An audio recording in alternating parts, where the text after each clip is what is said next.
So what is it that you do for a job and how much do you earn?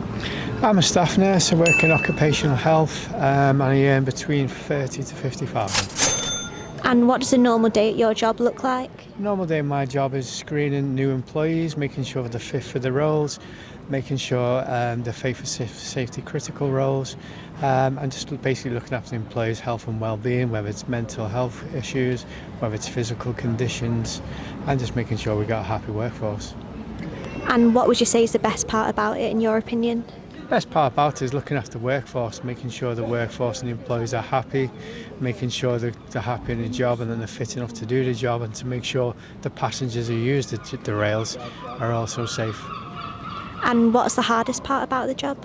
Hardest part is basically dealing with people with mental health issues and physical issues where you need to get help from like consultants or third parties as well to get them involved too.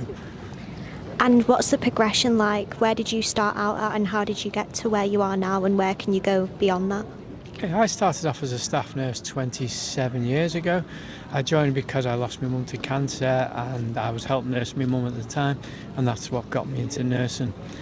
So from then on I progressed to cardiology specialist, and then I went to occupational health, which 7 years later on, this is where I am now.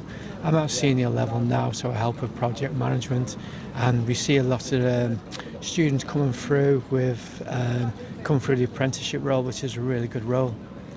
And what advice would you give to a young person if this is the job they wanted to do one day? I'd advise them to reach out to whichever industry they want to get into, look at maybe going to branch out to university or going direct through apprenticeships.